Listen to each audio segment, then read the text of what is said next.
"You're fired!" My son, whom I helped build an empire, kicked me out, forgetting all my sacrifices. I left quietly, taking one document with me that reveals his dirty secrets. When he found out, he went berserk. Monday is going to be fun. Before we continue, please subscribe to the channel and write in the comments what time it is where you are now. The financial reports hit Douglas's glass desk with a soft thud that seemed to echo through his 47th floor office. I watched my son's fingers freeze over his keyboard, shoulders tensing beneath his tailored suit jacket. The afternoon sun cast sharp shadows across the minimalist space, highlighting every steel edge and pristine surface. "Douglas, these numbers don't add up. The investors might—" He didn't look up, not immediately.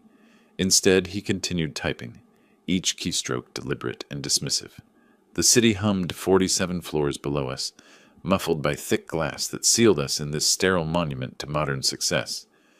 "Dad, you don't understand modern business." His voice cut through the silence as he finally spun his chair around. "Your methods are 20 years outdated." I kept my expression neutral, though something cold settled in my chest. 40 years of building companies, of surviving market crashes and economic uncertainty, reduced to outdated methods by my own son. I straightened the papers, organizing them with practiced precision. "I was building companies when you were still—" "When I was what?" Douglas shot to his feet, his coffee cup clattering against the glass surface. Dark liquid spread across quarterly projections, staining the pristine documents. "When I was a child? Dad, I'm not a child anymore, and I don't need a babysitter." The coffee dripped steadily onto the marble floor. Each drop marked time in this strange, hostile space that used to feel like shared ground. Douglas turned his back to me, hands pressed against the floor-to-ceiling windows, staring out at Lake Michigan's steel-gray waters. "These investor projections show risk factors that could—" "Could what?" He didn't turn around. "Could ruin everything I've built? Could destroy the vision you never understood?" I gathered the coffee-stained papers, my movements deliberately calm. 20 years ago, when Grant FinTech was drowning in debt, Douglas had begged for my help. $20,000 from Eleanor's and my retirement savings had kept this company breathing. Now that same desperate young man stood with his back to me, dismissing decades of experience like yesterday's news. The leverage ratios in these derivatives are perfectly calculated for maximum growth potential. His reflection in the window showed cold determination. "You see risk where I see opportunity. That's the difference between your generation and mine." The silence stretched between us, filled only by the distant hum of Chicago traffic and the steady drip of coffee hitting marble. I folded the stained documents, sliding them into my briefcase with movements that felt ancient, mechanical. Douglas remained at the window, his reflection a stranger in expensive clothes. The young man who once stayed up all night learning financial modeling from me had vanished, replaced by this confident executive who saw his father as an obstacle to remove. "I'll review these projections with the compliance team," I said quietly. "Do whatever you think is necessary." His voice carried finality, dismissal wrapped in corporate politeness. I moved toward the door, each step measured and dignified. Behind me, Douglas's reflection watched my retreat in the window's surface. The hallway stretched ahead, leading to elevators that would carry me down to reality, away from this glass tower where my own son had just declared war. The door closed with a whisper-soft click. Douglas never turned around. The conference room door closed with finality behind Douglas, as I sat at the far end of the mahogany table, still processing our argument from 30 minutes earlier. 3 board members shuffled through quarterly reports, their comfortable chatter about market projections creating a familiar corporate backdrop. Something felt different about Douglas's entrance, too purposeful, too calculated. He took his position at the head of the table with deliberate confidence, settling into the leather chair like he was claiming a throne. The afternoon light streaming through floor-to-ceiling windows caught the cold gleam in his eyes. I shifted uncomfortably, intuition warning me that this routine meeting had transformed into something else entirely. "I've made a decision about management restructuring." Douglas's voice cut through the casual conversation like a blade. "Effective Monday, Columbus Grant will no longer be working with the company." The room fell silent. Margaret Chen, our longest-serving board member, dropped her pen. It clattered against the polished table surface, the only sound in a space suddenly thick with shock. James Morrison's mouth opened slightly, while Patricia Williams stared at Douglas, as if he'd spoken in a foreign language.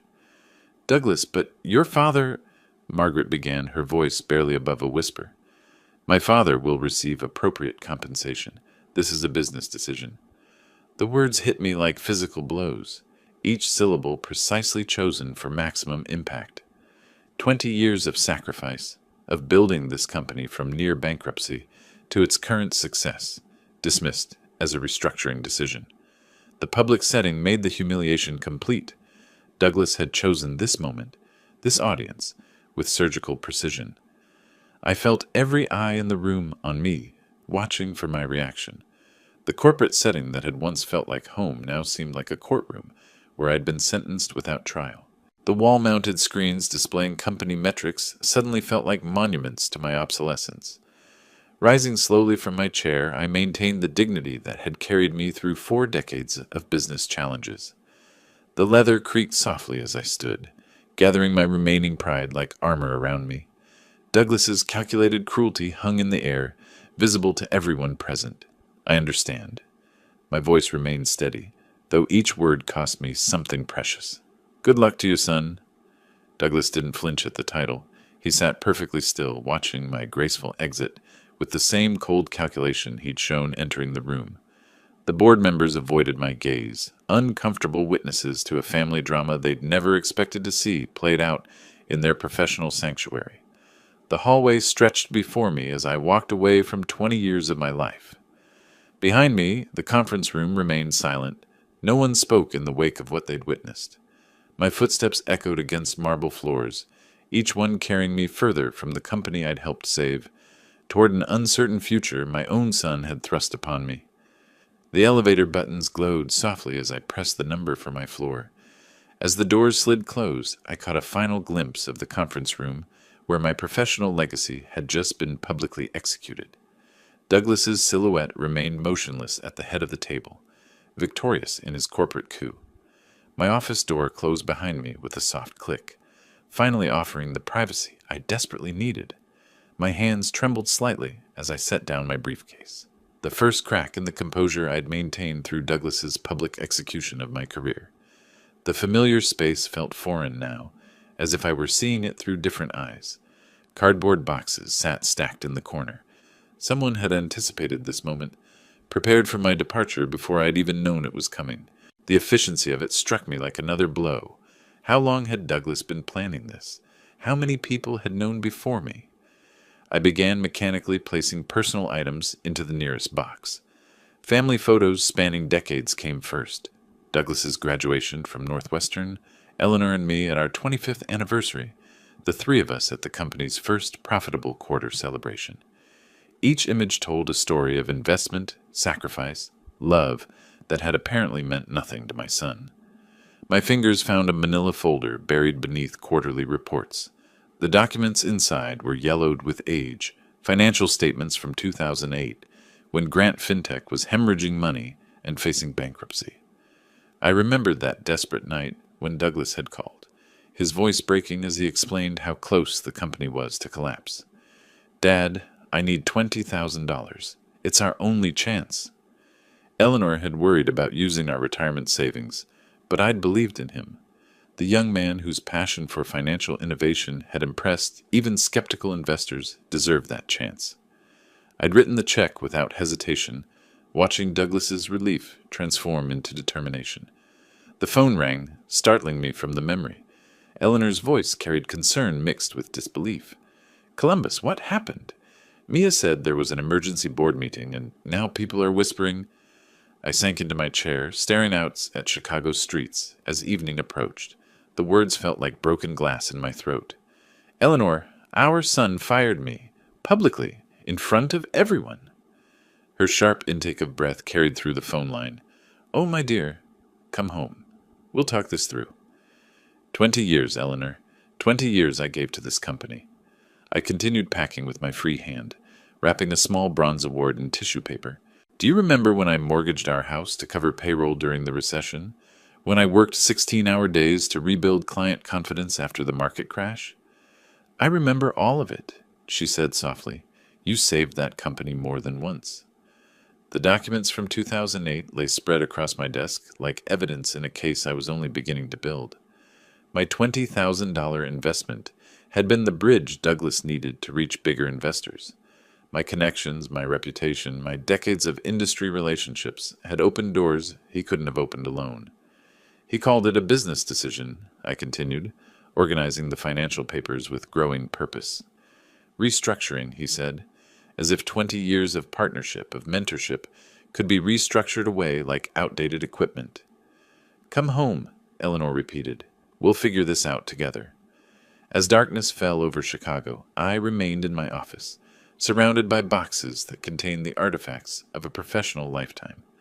The betrayal burned in my chest, but beneath the pain, something else was forming, a quiet determination that surprised me with its intensity. The 2008 documents told a story Douglas had apparently forgotten. But I remembered everything, every sacrifice, every risk, every moment when my experience and resources had saved his vision. The game he'd started today would be played by rules he'd never learned. Eleanor's voice faded as I hung up the phone, leaving me alone in the gathering darkness of my office. The warm circle of lamplight felt like the last refuge in a world that had suddenly turned hostile. I reached for the brass switch, flooding my desk with yellow light that made the scattered papers glow like evidence in a courtroom. The manila folder marked 2008 Financial Crisis, Personal, sat buried beneath quarterly reports I'd never see completed. My fingers traced the faded writing, my own handwriting from 17 years ago when desperation had a different face, a younger voice pleading for salvation. Inside, bank withdrawal slips told their own story. $20,000. Our entire savings account drained in a single transaction. Eleanor's reluctant signature appeared beside mine on the withdrawal authorization, her careful script betraying the worries she'd tried to hide during those late-night kitchen conversations. If you don't help me, I'll lose everything. Douglas's voice echoed from memory as I held his original business plan. His desperate annotations covered the margins, calculations, projections, promises written in the shaky handwriting of a man facing financial ruin. The tear stains had long since dried, but I remembered how his voice had broken that night. The loan agreement bore both our signatures, mine, steady and confident despite the risk, his, trembling with gratitude and solemn promises. I'll pay it back with interest. I promise, Dad. The words seemed to pulse beneath the lamplight, each letter a vow he'd apparently forgotten. I stood and walked to the window, holding the document against the glass. Downtown Chicago sprawled below, its lights twinkling like stars in an urban constellation. Somewhere in this maze of ambition and steel, my son was probably celebrating his corporate coup, toasting his independence with colleagues who had no idea how that independence had been purchased. You promised, Douglas. The words escaped in a whisper that fogged the window. You promised everything. Back at my desk, I arranged the documents with methodical precision. Bank records, loan agreements, business plans, evidence of a father's faith in his son's potential, evidence of sacrifices made willingly, investments in a future we'd planned to share. The handwritten notes in Douglas's youthful script mocked me now, their earnest gratitude transformed into bitter irony. My hands trembled slightly as I placed each document in my briefcase. These papers represented more than money. They were proof of trust betrayed, promises broken, gratitude discarded like yesterday's newspaper. $20,000 that had meant everything to us, nothing to him now. The desk lamp's warm glow suddenly felt oppressive. I switched it off, plunging the desk into harsh fluorescent light that cast sharp shadows across the remaining boxes. The transition felt symbolic, from nostalgic warmth to cold reality, from father to adversary. But as I continued packing under the unforgiving overhead lights, something crystallized in my chest. This wasn't just about money or gratitude anymore. This was about a man who had forgotten where he came from, who treated loyalty like a commodity to be discarded when convenient. Douglas had started a game today. Soon he would learn that his father still remembered how to play. Working through my desk drawers had become mechanical, efficient, each opened compartment revealing another chapter of my professional life, ready for boxing. The bottom drawer, however, refused to budge. Years of disuse had warped the wood, and I pulled repeatedly until it suddenly lurched open with a sharp crack. Files I didn't recognize spilled across the floor, documents marked with Douglas's initials, papers that clearly belonged in the CEO's office, not mine. Perhaps they'd been stored here temporarily during some reorganization, forgotten in the chaos of quarterly reports and board meetings.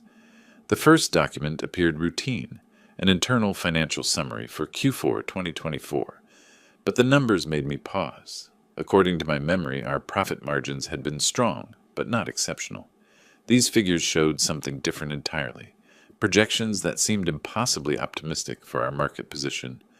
I spread the papers across my cleared desk, adjusting my reading glasses under the harsh fluorescent lights. The second document revealed clear discrepancies with the public financial reports I'd reviewed just hours earlier. Where our published statements showed modest growth, these internal documents claimed explosive profitability. "What is this?" I whispered, holding up a handwritten note in Douglas's familiar scrawl. "Profit margins increased by $1 million?" My phone came out instinctively, fingers navigating to the publicly filed quarterly reports. The contrast was stark, undeniable. Our official SEC filing claimed $2.3 million in quarterly profits. These internal documents projected $3.4 million to potential investors. "Douglas, what have you done?" The third document contained detailed breakdowns of investor presentations, carefully crafted narratives designed to paint Grant FinTech as more profitable than reality suggested.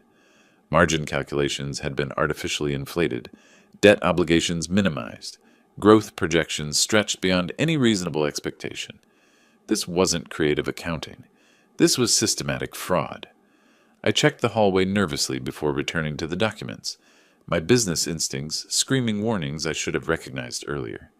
The camera mounted at the corridor intersection seemed to watch with electronic indifference as I photographed each page with trembling hands. Douglas's handwritten notes revealed the scope of his deception. Emphasize Q4 growth trajectory. Minimize debt-to-equity discussion. Focus on projected revenues, not current reality. Each annotation was a deliberate step away from truth, toward the kind of financial manipulation that destroyed companies and sent executives to prison.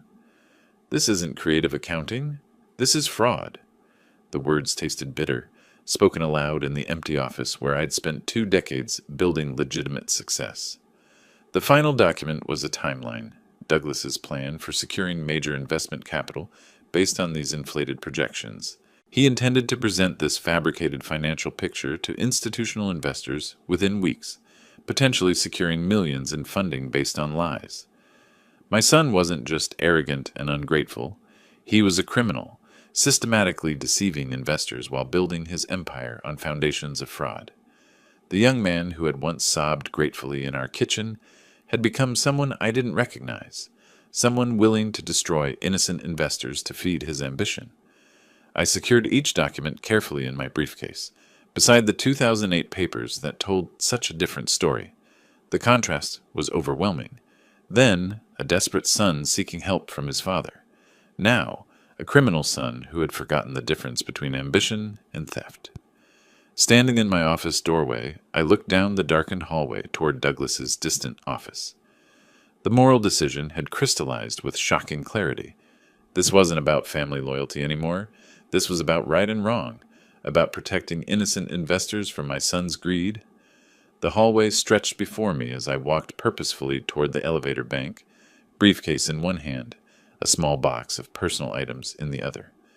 My footsteps echoed against marble floors in the nearly empty building, each step carrying me further from 20 years of my life and closer to an uncertain future I was only beginning to understand. Douglas's office door opened unexpectedly ahead of me, stopping me mid-stride. He emerged carrying files for what I assumed were weekend meetings, his tailored suit still pristine despite the long day. Neither of us had planned this encounter, but his presence felt inevitable. One final confrontation before I left this building forever. He stepped directly into my path, blocking easy passage to the elevators. I stopped respectfully, but didn't step aside, maintaining the dignity that had carried me through 40 years of business dealings. His eyes flicked to the box in my arms with cold satisfaction, as if my packed belongings confirmed his victory. Douglas glanced at his expensive watch with theatrical impatience, a gesture designed to remind me of my new status as an unwelcome intruder in what had once been my professional home. "Dad, I need you gone in 5 minutes. Security is locking down the building." "Understood. And don't forget to turn in your company car keys." His voice carried the casual cruelty of someone accustomed to wielding power over others.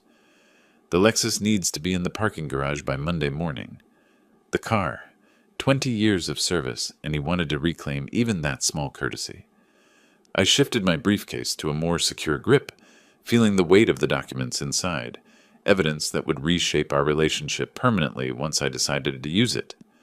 Douglas turned away dismissively, expecting compliance without question. His confident stride carried him toward the executive wing, where he would spend the weekend preparing presentations based on fraudulent financial data. He moved like a man who had never faced real consequences, who believed his position insulated him from accountability. "Very well, son, let's play by your rules." My words were spoken quietly, almost to myself, but they carried the weight of a declaration of war. Douglas disappeared around the corner, unaware that his father's capitulation was theatrical, temporary. He had pushed beyond the boundaries of business conflict into personal cruelty, and that final insult about the car had crossed a line I hadn't known existed. I pulled out my phone as I continued toward the elevators, scrolling through contacts until I found Gordon Hale's number. My lawyer, my old friend, someone who understood both business law and the complexities of family betrayal. The phone felt heavy in my hand, loaded with potential consequences that would change everything. The elevator arrived with a soft chime, its polished doors reflecting my determined expression. As I stepped inside and pressed the button for the ground floor, I felt the weight of transformation settling around me like new clothes. I was no longer Columbus Grant, the dismissed father seeking sympathy. I was Columbus Grant, the businessman with evidence of criminal fraud, preparing to teach his son that respect isn't optional and consequences aren't negotiable. The elevator descended smoothly, carrying me toward a future where family loyalty would take second place to justice. Gordon's contact information glowed on my phone screen as the elevator doors closed. Time to make the call that would change everything. Gordon's law office felt like a sanctuary of old-world professionalism as I entered Monday morning, carrying my briefcase with the photographed evidence that would change everything. Heavy wooden furniture and leather-bound legal volumes lined mahogany shelves, while morning sunlight streamed through tall windows overlooking Michigan Avenue. The weight of tradition and justice filled this space, making it the perfect venue for what I had to do. "Columbus, close the door and have a seat." Gordon's greeting carried none of our usual pleasantries. My Sunday evening call had clearly prepared him for something serious, though he couldn't have imagined the scope of what I'd discovered. I placed the printed photographs across his leather-inlaid desk without ceremony. "Gordon, I need you to review these confidential materials and tell me what legal options we have."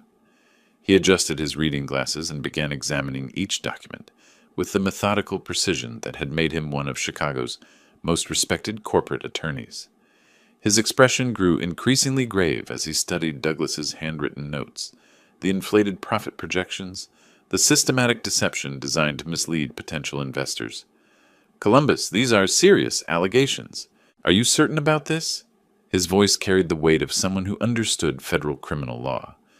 "Gordon, I worked in finance for 40 years. I know fraud when I see it." The documents spoke for themselves.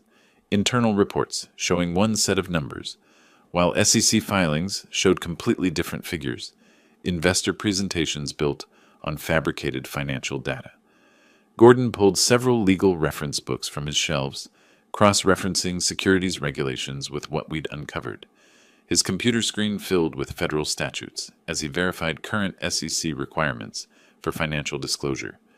The systematic nature of Douglas's deception became clearer with each legal standard we reviewed. This constitutes federal securities fraud, Columbus. The SEC and FBI would handle this. He made detailed notes on his legal pad, organizing potential charges and evidence requirements. The penalties are severe: significant prison time, massive fines, permanent disbarment from corporate leadership. What do I need to do? First, we file an anonymous whistleblower complaint with the SEC. Then, depending on their response, you might need to cooperate with a federal investigation. Gordon secured copies of the evidence in his office safe, following proper legal protocols. There are strong whistleblower protections, but this will likely require your testimony if charges are filed. He explained the investigation timeline. Federal agencies move deliberately but thoroughly when presented with clear evidence of securities fraud. The process could take weeks or months, but Douglas's systematic deception provided exactly the kind of documentation prosecutors needed for successful convictions. You understand this will destroy his career permanently? Gordon's question carried the weight of friendship, legal advice, and recognition of the family implications. Once federal charges are filed, there's no going back. I thought of Eleanor's worried face, of the young man who had once sobbed gratefully in our kitchen, of the arrogant executive who had publicly humiliated me days earlier. The evidence spread across Gordon's desk told the story of a son who had forgotten the difference between ambition and criminality. Schedule the meeting with the FBI, Gordon. Some lessons can only be learned the hard way. Tuesday afternoon found me navigating federal building security with the nervous precision of someone entering unfamiliar territory. Metal detectors, ID verification, and badge-wearing guards created an atmosphere of institutional authority that made my mission feel both official and irreversible. Agent Ramirez had scheduled our meeting for 2 p.m. after reviewing my preliminary complaint filed that morning. The FBI field office occupied several floors of the federal building, its standard government furniture and American flag creating an environment of serious purpose. Agent Ramirez, a woman in her mid-40s, with the bearing of someone accustomed to complex financial crimes, escorted me to an interview room equipped with recording equipment. Mr. Grant, I want to explain our procedures before we begin. Her professional tone carried no judgment, only methodical thoroughness. This interview will be recorded, and you have the right to have your attorney present. You're here voluntarily to provide information about potential federal crimes. I nodded my understanding, having discussed these procedures with Gordon the previous day. The manila folder containing my evidence sat between us like a bridge, between suspicion and proof, between family loyalty and criminal justice. These are serious allegations against your son, Mr. Grant. I need you to walk me through exactly how you discovered this evidence. Agent Ramirez, the facts speak for themselves. I opened the folder and began systematic presentation of each document, explaining the context of discovery, while she photographed and cataloged every piece of evidence: the inflated profit projections, the falsified investor presentations, the handwritten notes documenting deliberate deception. Each item added weight to the federal case.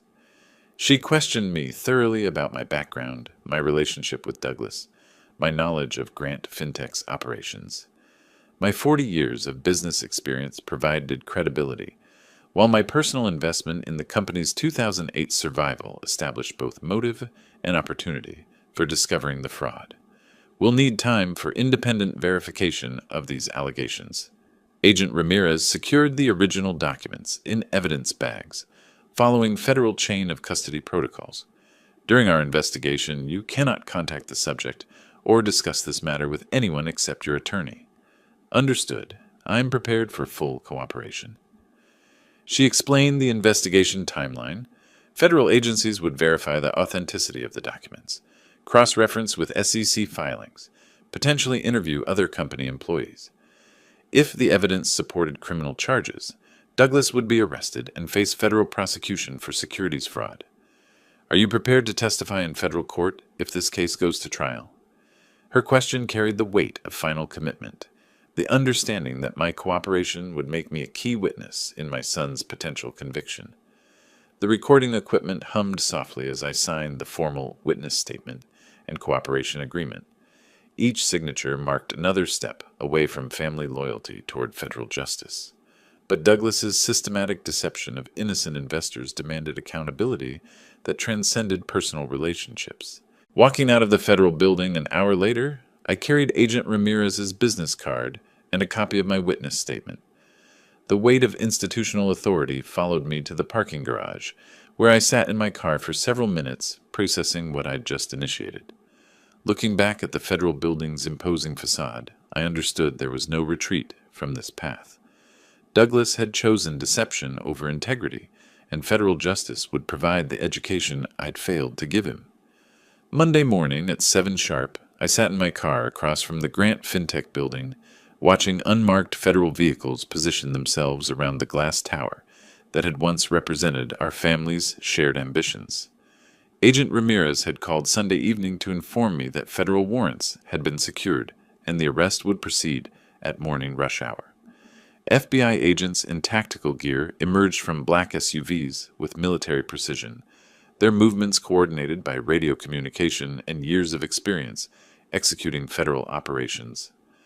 The sight of federal law enforcement preparing to arrest my son created a complex mixture of vindication and parental anguish that I hadn't anticipated.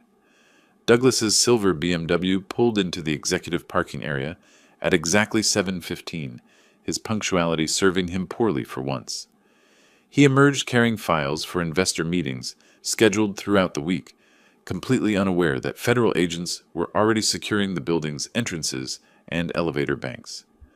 The lobby filled with federal agents as Douglas approached the main entrance, their presence creating a controlled chaos that immediately altered the building's morning routine. Office workers arriving for normal Monday business found themselves redirected by agents maintaining perimeter security around what had become a federal crime scene.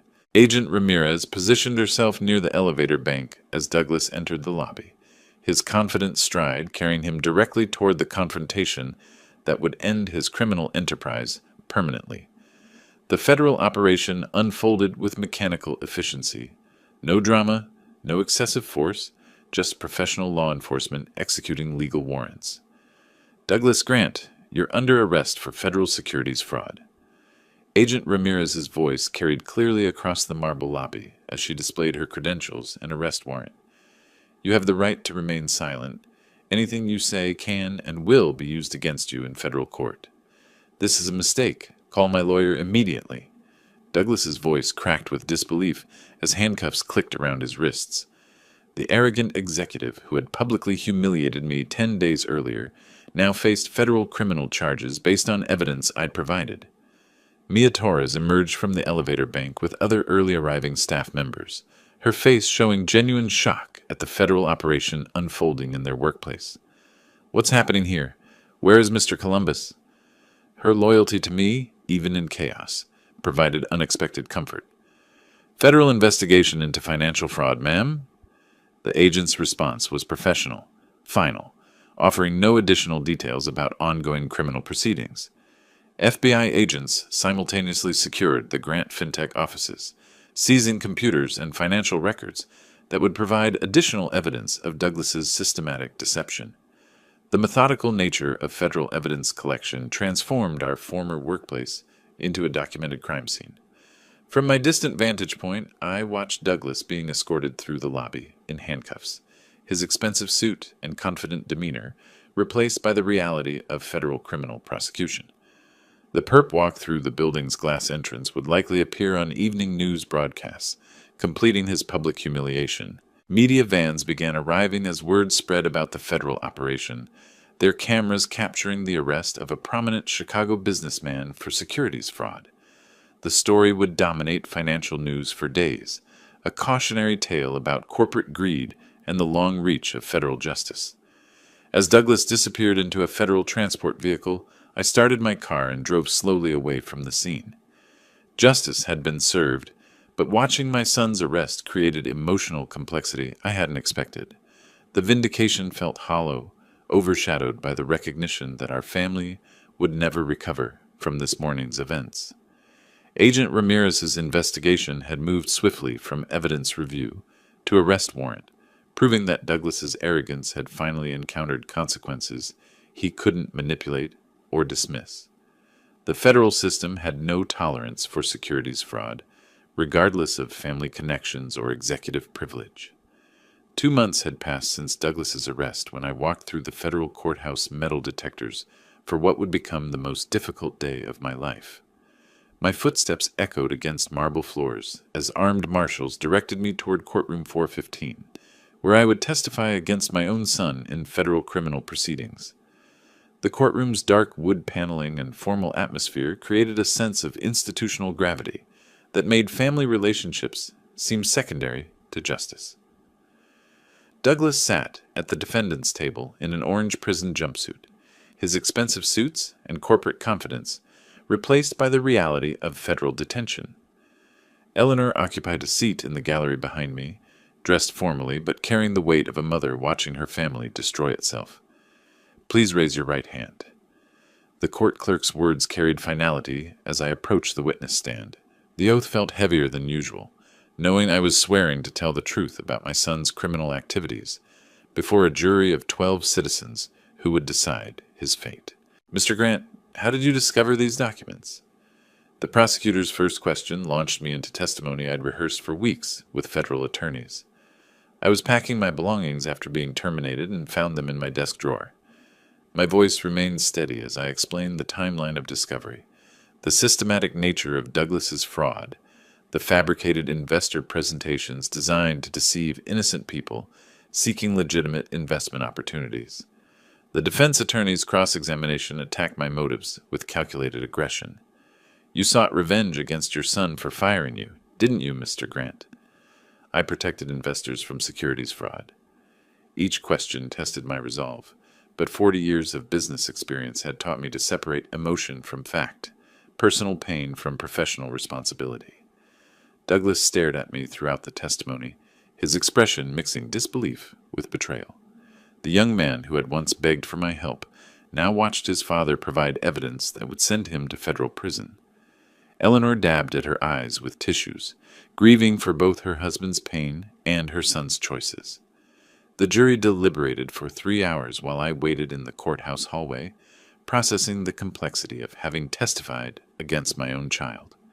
When they returned, their faces carried the weight of a decision that would reshape multiple lives permanently. "Has the jury reached a verdict?" Judge Morrison's question echoed through the silent courtroom. "We have, Your Honor." The foreman's voice was clear, decisive. "On all counts of securities fraud, conspiracy and wire fraud, we find the defendant guilty." Douglas's face crumpled as the verdict registered. His attorney placed a steadying hand on his shoulder while marshals prepared to escort him back to detention. Eleanor's quiet sobs filled the courtroom's silence, but she made no move to comfort the son who had brought this upon himself. Walking past reporters shouting questions outside the courthouse, I maintained the dignity that had carried me through this ordeal. Gordon waited beside his car, ready to drive me away from the scene where justice had finally been served, though the price had proven higher than any of us anticipated.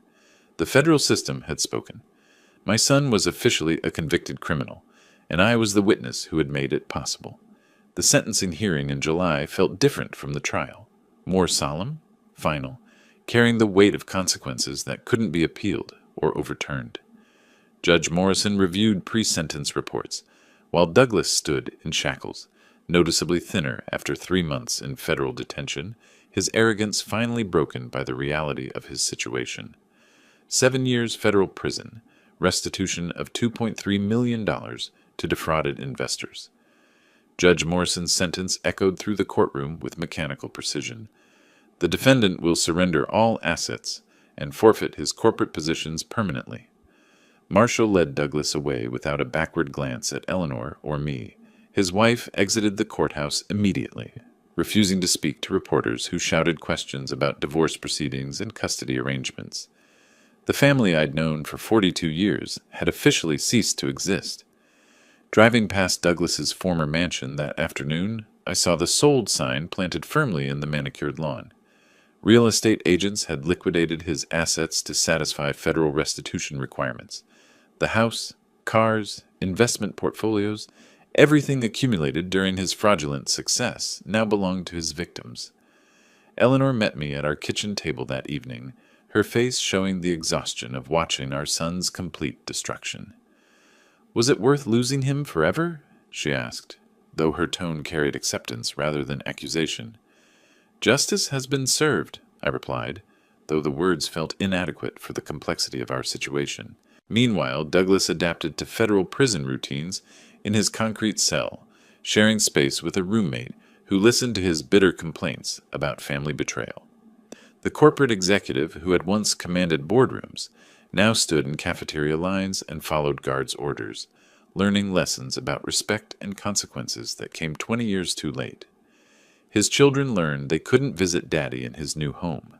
Their mother, filing divorce papers with systematic efficiency, explained that Daddy had made very bad choices and would be away for a long time.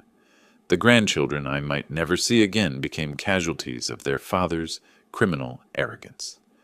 News coverage gradually faded, but the business community remembered the Grant fintech scandal as a cautionary tale about family businesses and executive oversight. My name appeared in articles as the whistleblower father who chose justice over family loyalty, a role I'd never wanted but couldn't avoid. Federal prison records listed Douglas Grant, inmate number 47821, serving 7 years for securities fraud. His cell contained a narrow bed, small desk, and toilet, a dramatic reduction from the executive suite where he'd orchestrated his crimes. The man who had once fired his father now depended on federal correctional officers for basic privileges. Lying in my own bed that night, I reflected on the journey from public humiliation to federal witness. Eleanor slept peacefully beside me, having made peace with our choices and their consequences. Douglas's arrogance had cost him everything, while my principles had ultimately protected hundreds of innocent investors from financial ruin. The price of justice had proven higher than anticipated, but some lessons could only be learned through consequences that couldn't be negotiated, appealed, or dismissed. Federal prison would provide Douglas with 7 years to contemplate the difference between ambition and criminality. August evening light filtered through our backyard garden as I arranged chairs for the gathering Gordon had suggested. A quiet celebration of vindication among friends who had believed in my integrity throughout the ordeal. Eleanor moved efficiently between kitchen and patio, preparing food with the satisfaction of a woman whose husband had been publicly exonerated. String lights hung between mature oak trees created a warm atmosphere that felt like normal life, returning after months of federal proceedings and family trauma. Citronella candles provided protection from mosquitoes, while casting gentle shadows across our modest but well-maintained property in Oak Park. Gordon arrived with his wife, carrying champagne and wearing the satisfied expression of an attorney whose client had achieved complete vindication. Former colleagues who had initially doubted my allegations now offered handshakes and congratulations, their respect restored by federal court proceedings that had proven every accusation accurate. "You saved hundreds of investors from losing their retirement savings," Gordon announced during his toast, raising his glass toward the evening sky. "That required courage most people don't possess." Eleanor stood beside me with genuine pride, her hand resting lightly on my arm as friends acknowledged the personal cost of my decision to cooperate with federal authorities. The woman who had worried about using our savings in 2008 now celebrated her husband's willingness to sacrifice family relationships for principle. Justice sometimes comes late, but it comes. My response to Gordon's toast carried the weight of experience, loss, and hard-won wisdom about the price of integrity in family relationships. As guests gradually departed, Eleanor and I cleaned up together with the comfortable efficiency of a couple who had weathered an unexpected storm and emerged stronger. The evening had provided closure to a chapter that began with professional humiliation and ended with moral vindication. Sitting in our garden chairs as stars emerged overhead, we reflected on the journey from Douglas's corporate coup to federal conviction. The cost had been enormous: a son lost, grandchildren estranged, family relationships destroyed permanently. But the alternative had been complicity in crimes that would have devastated innocent investors. "I'm proud of you," Eleanor said quietly, her voice carrying the authority of a woman who had watched her husband choose difficult integrity over convenient family loyalty. You did the right thing, regardless of the price. The truth had indeed been worth everything it cost. Douglas's fraudulent success had been built on foundations of deception that would have eventually collapsed, taking hundreds of investors with him. My intervention had protected those innocent people while teaching my son that respect and honesty weren't optional, even in family relationships. Federal prison would provide Douglas with 7 years to consider the difference between legitimate achievement and criminal enterprise. Perhaps someday the grandchildren would understand that their grandfather had chosen principle over family comfort, justice over personal convenience. Tonight, under stars that had witnessed both our greatest family triumph and its most devastating failure, Eleanor and I sat together in the peace that comes from knowing we had acted with integrity when integrity mattered most. If you like this story, please like this video, subscribe to the channel, and share your impressions of this story in the comments. To listen to the next story, click on the box on the left. Thank you for watching.